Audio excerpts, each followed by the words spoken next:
सभी किसान भाई को नमस्कार। एग्रीगेटर संघ आपका हार्दिक स्वागत करता है और आज हमारे इस बायोफ्लॉक सीरीज़ में आपका स्वागत है। आज से हम जो एक है नई यूट्यूब सीरीज़ स्टार्ट करने जा रहे हैं जिसमें आपको बायोफ्लॉक टेक्निक से रिलेटेड सारी जानकारी दी जाएगी शुरू से लेकर अंत तक। ये पूरा जो कोर्स है हमारा यूट्यूब का, ये छोटे छोटे पार्ट्स में, छोटे छोटे वीडियोज़ में आप तक पहुँचाया जाएगा। तो हमारे साथ बने रहें आगे इस कोर्स में। और अगर अभी तक आपने हमारे यूट्यूब चैनल को सब्सक्राइब नहीं किया है तो हमारे यूट्यूब चैनल को सब्सक्राइब करें और हमारे यूट्यूब चैनल को और भी किसान भाइयों तक पहुंचाएं, जिससे कि जानकारी हर एक किसान भाई तक पहुंच सके। आज हम चलिए फिर स्टार्ट करते हैं बायोफ्लॉक का इंट्रोडक्शन कि बायोफ्लॉक है क्या। देखिए, बायोफ्लॉक तकनीक एक ऐसी नई तकनीक है जो भारत में अब इस्तेमाल हो रही है। ये तकनीक सबसे पहले जो है विदेश में इवॉल्व हुई, फिर उसके बाद भारत तक आई। अब लोग इसका इस्तेमाल कर रहे हैं और बहुत ही जल्दी ये जो है मछली पालन की दिशा और दशा दोनों ही बदलने में कारगर साबित होने वाली है। बायोफ्लॉक की अगर बात करी जाए तो बायोफ्लॉक एक जैविक प्रक्रिया है जिसमें हेटरोट्रॉफिक बैक्टीरिया का यूज़ करके जो भी वेस्टेज होता है मछलियों का, उसको वापस से प्रोटीन में कन्वर्ट कर दिया जाता है और उसी प्रोटीन को हम फ्लॉक बोलते हैं। फ्लॉक क्या होता है कि फ्लॉक जो है बहुत सारे बैक्टीरिया का एक समूह है जो वापस से मछलियों के खाने के काम में आता है। तो ये हो गया इसका इंट्रोडक्शन। अगर अब बात करी जाए कि बायोफ्लॉक का इस्तेमाल हम किस तरीके से भारत में या फिर मछली पालन में करते हैं।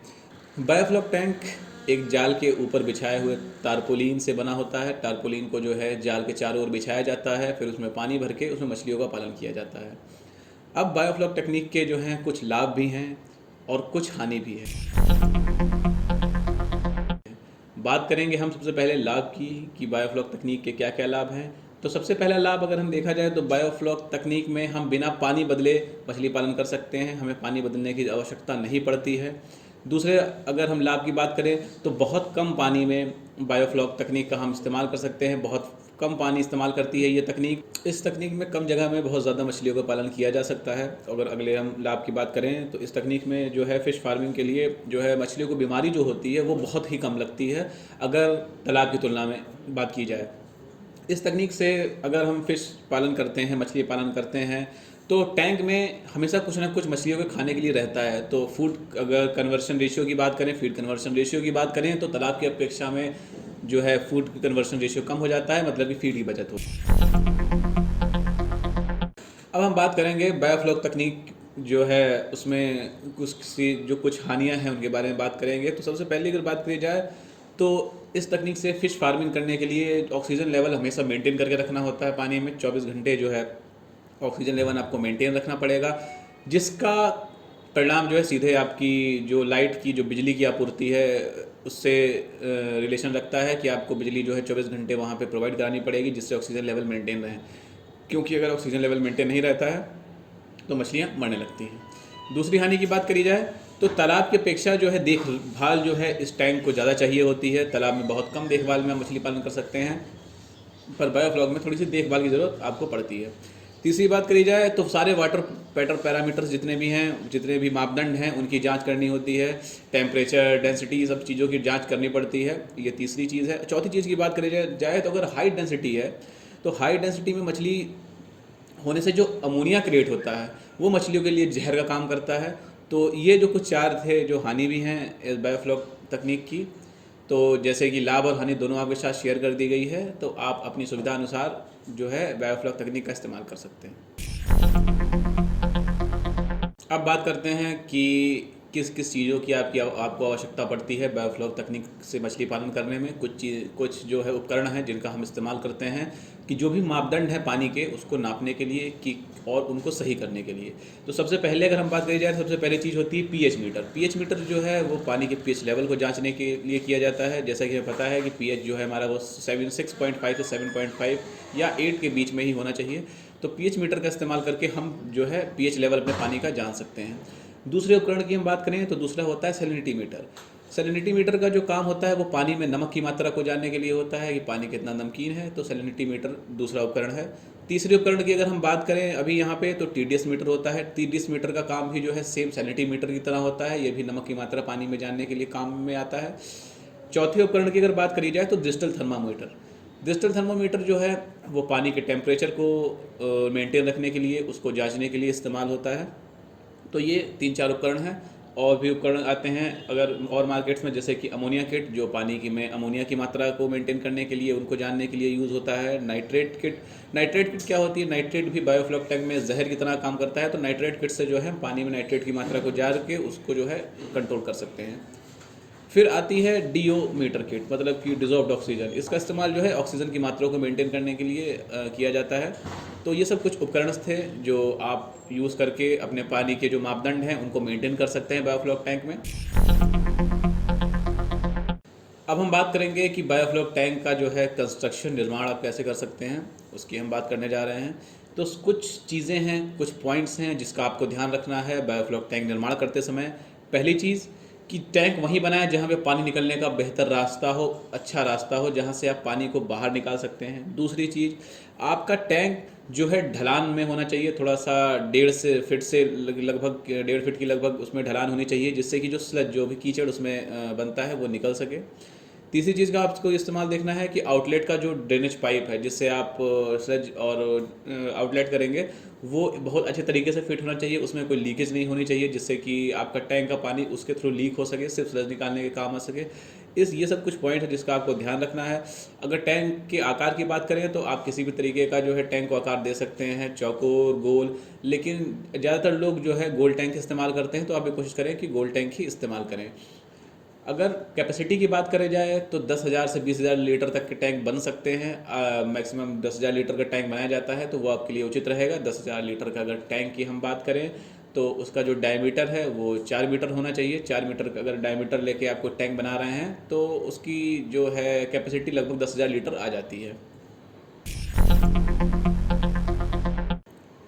अब बात करेंगे कि कितने प्रकार के टैंक होते हैं, क्या बोलते हैं बायोफ्लॉक में। तो बायोफ्लॉक में 2 तरीके के टैंक होते हैं, एक पहला होता है टारपोलिन टैंक और दूसरा होता है सीमेंट टैंक। तो चलिए बात करते हैं टारपोलिन टैंक की। टारपोलिन टैंक बनाने के लिए आपको किस किस चीज़ों की आवश्यकता होगी मैं बता देता हूँ। सबसे पहले तो आपको आयरन मेश, मतलब कि लोहे की जाल की ज़रूरत है। दूसरी चीज़, आपको टारपोलिन के त्रिपाल की ज़रूरत है। तीसरी बात करी जाए तो सरिया, जिसका जो साइज़ है 10 mm की आपको ज़रूरत पड़ेगी। चौथी चीज़ बात करी जाए तो टारपोलिन प्रोटेक्टर आता है, आपको उसका इस्तेमाल करना है। बाकी ईंट, सीमेंट और रेत, जिससे आप जो है ड्रेनेज पाइप को जो है सेंटर में सेट करेंगे, तो इन सब चीज़ों की आपको आवश्यकता पड़ेगी। टारपोलिन टैंक की बात करी जाए तो उसमें आपको 10,000 लीटर का टैंक बनाने में 20 से 25,000 रुपये की जो है लागत लगानी पड़ सकती है। अब हम बात करते हैं सीमेंटेड टैंक की, कि सीमेंटेड टैंक बनाने में किस किस चीज़ों का इस्तेमाल करना है, क्या क्या चीज़ों की आपको आवश्यकता पड़ेगी। तो सबसे पहले ईंट, जो कि आपको पता ही है कि इस्तेमाल सबसे ज़्यादा होता है सीमेंटेड कोई चीज़ बनाने में। उसके बाद आपको सीमेंट की ज़रूरत पड़ेगी, आपको रेत की ज़रूरत पड़ेगी, आपको सरिया की ज़रूरत पड़ेगी और आपको गिट्टी की ज़रूरत पड़ेगी। ये 5 चीज़ें जो हैं, जो मुख्य हैं, जिनकी ज़रूरत आपको पड़ेगी सीमेंटेड टैंक बनाने में। अब सीमेंटेड टैंक की लागत की बात करी जाए तो 10,000 लीटर का टैंक बनाने में आपको 30 से 35,000 रुपये तक खर्च करना पड़ सकता है। सीमेंट टैंक की लाइफ जो है वो टारपोलिन टैंक की लाइफ से ज़्यादा होती है। इसका लाइफ साइकिल जो है 15 से 20 साल का होता है। 15 से 20 साल तक आपका जो ये टैंक है बिना किसी टूट फूट, बिना किसी दिक्कत के इस्तेमाल आप इसको कर सकते हैं। अब इसके शेप की बात करी जाए, इसके आकार की बात करी जाए तो आप राउंड बना सकते हैं, चौकोर बना सकते हैं, आप किसी भी तरीके का जो है टैंक, सीमेंटेड टैंक आप बना सकते हैं। और तापमान जो है नियंत्रण, जो टेम्परेचर कंट्रोल है पानी का, वो आप जो है सीमेंटेड टैंक में आसानी से कर सकते हैं। अब बात करेंगे कि टैंक में एरेशन सिस्टम कैसे इंस्टॉल करें और एरेशन सिस्टम का काम क्या होता है टैंक में। तो बायोफ्लॉक टैंक से फ़िश फार्मिंग करने में ऑक्सीजन की बहुत ज़्यादा ज़रूरत पड़ती है। ऑक्सीजन बहुत अवश्य होता है। ऑक्सीजन लेवल जो है वो 24 घंटे आपको मेंटेन रखना होता है, नहीं तो आपकी मछलियाँ जो हैं वो मर जाती हैं। तो टैंक में फ्लॉक बनाने के लिए ऑक्सीजन की जो ज़रूरत होती है, बायोफ्लॉक सिस्टम पूरी तरह से एक तरीके से बैक्टीरिया पे पूरा निर्भर होता है, और बैक्टीरिया सही से काम करे इसके लिए ऑक्सीजन चाहिए होता है। तो इसलिए ऑक्सीजन का जो है उसमें मेंटेन रहना बहुत आवश्यक है। और एरेशन सिस्टम करता क्या है कि वो पानी को सर्कुलेट करता रहता है, जिससे जो है स्लज, जो भी वेस्टेज होता है वो एक जगह पे नहीं रुकता, वो पूरे टैंक में फैल जाता है, एक जगह रुकता नहीं, और ऑक्सीजन लेवल मेंटेन रहता है। और पानी को सर्कुलेट करने से जो अमोनिया है वो भी कम क्रिएट होता है। तो बायोफ्लॉक टैंक की अगर हम आगे बात करी जाए तो प्रेशर की बात करी जाए या ऑक्सीजन की बात करी जाए, तो ऑक्सीजन की अगर बात करते हैं तो उसका ऑक्सीजन लेवल जो है वो 5 ppm से 10 ppm के बीच में होना चाहिए, मतलब कि 5 से 10 ppm के बीच में होना चाहिए। और अगर आप एरेशन पंप लगा रहे हैं तो उसकी जो कैपेसिटी, अगर आप आईएमसी के लिए लगा रहे हैं तो उसकी जो कैपेसिटी होनी चाहिए वो 100 से 150 लीटर पर मिनट के हिसाब से, और प्रेशर जो उसका होना चाहिए वो 20 किलो पास्कल जो होना चाहिए। इतना आपको इतने प्रेशर का जो है पंप आपको लेना है अगर आप आईएमसी कर रहे हैं। और अलग ब्रीड भी कर रहे हैं तो भी यही पंप आपके लिए आप इस्तेमाल करके अदर अदर ब्रीड्स भी जो है मछली की वो कर सकते हैं। अब बात करते हैं कि कितने टाइप के जो है वो पंप आते हैं। कई तरीके के पंप आते हैं, जैसे root blower, diaphragm pump, magnetic air pump, ring blower, कोई भी आप ले सकते हैं। कई तरीके के पंप जो हैं मार्केट में अवेलेबल हैं। अब हम बात करेंगे कि पानी का प्रबंधन कैसे करना है और उसके लिए किस किस चीज़ों की आपको ज़रूरत पड़ेगी। तो सबसे पहली चीज़ आपको रॉ सॉल्ट की ज़रूरत पड़ेगी, नमक। दूसरी चीज़ आपको बुझे हुए चूने की ज़रूरत पड़ेगी। तीसरा प्रोबायोटिक्स, जिसका इस्तेमाल आप पानी के प्रबंधन में करेंगे। चौथी चीज़ गुड़ या चीनी की आवश्यकता आपको जो है पड़ेगी। अब वाटर पैरामीटर, मतलब कि पानी के कुछ जो है मापदंड हैं, मैं वो आपको बता देता हूँ कि उनकी वैल्यू कितनी होनी चाहिए, उनको आपको कितने के बीच में रखना है। पहली चीज़ अगर बात करें हम टेम्परेचर की, तो टेम्परेचर आपका कम से कम 25 डिग्री सेल्सियस और अधिक से अधिक 35 डिग्री सेल्सियस होना चाहिए, उससे ज़्यादा नहीं होना चाहिए। दूसरी चीज़ की बात करेंगे पीएच की, पीएच लेवल की, तो पीएच लेवल आपका कम से कम 6.8 ppm और ज़्यादा से ज़्यादा 8 ppm होना चाहिए, उससे अधिक ना रखें। अगर बात मैं करूं अमोनिया की, तो अमोनिया आपका 0 से 0.5 ppm के बीच में ही रहे। नाइट्राइट की बात करें तो नाइट्राइट भी सेम अमोनिया की तरह 0.0 से लेके 0.5 तक। नाइट्रेट की बात करें तो वो भी 0.0 से लेके 0.5। और अगर एल्केनिटी की बात करें तो वो 80 ppm से 120 ppm, मतलब कि 80 से 120 ppm के बीच में ही होना चाहिए।